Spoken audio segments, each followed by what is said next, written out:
And on the issue of energy, this just breaking today, 19 Republican-led states are launching an investigation into 6 large U.S. banks to examine their involvement in something called the United Nations Net Zero Banking Alliance.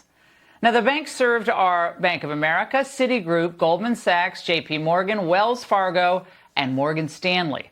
Now, leading this investigation is Missouri Attorney General Eric Schmitt, who says the UN's environmental social governance policies, ESG, require banks to set carbon dioxide emission reduction targets in their lending and investment portfolios.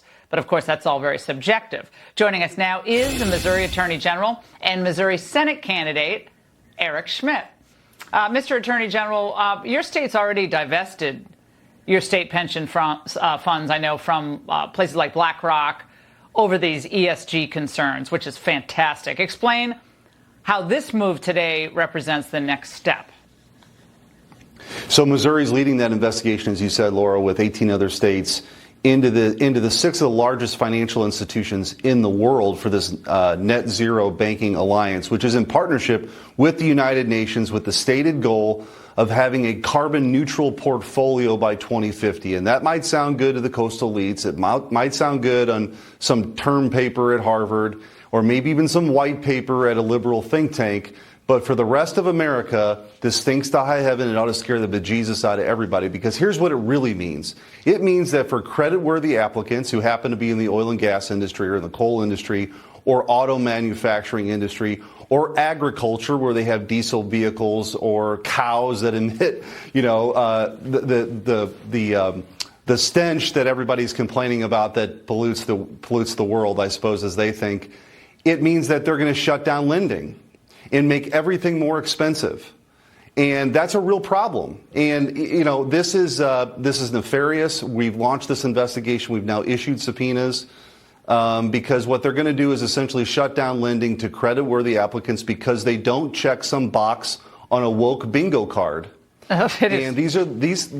And Laura, this is 40% of the banking assets in the United States. This is not small potatoes. I mean, these are the big financial institutions. We've launched this investigation because there's a lot of legal issues at play, including antitrust issues and unfair lending practices. Oh, no, this is hot. When I saw this, I was like, okay, this is where the rubber meets the road. This is exactly what needs to happen.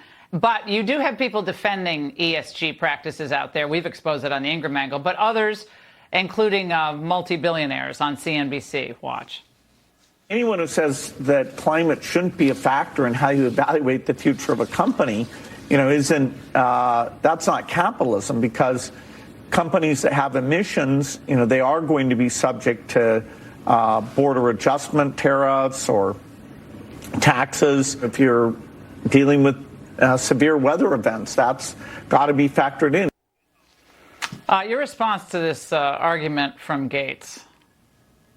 All they're doing is shifting these jobs to China. I mean, that's really what's happening, right? Is we've got all the energy we'll ever need right under our feet in the United States, and they're going to shift all these jobs to China. China's not going to stop building coal-fired plants. They're building them at a record pace. That's not going to slow down. All we're doing is doing on a long-term basis what we're doing on a short-term basis, which is declaring war on American energy. And inflation, Laura, is not some act of God. It's not a tornado. It's not a hurricane. It's that there's actually a formula. Turns out if you spend trillions and trillions and trillions of dollars and you declare war on American energy, the prices go up on everything. And what this net zero banking alliance will do in the long term is more of that on hyperspeed.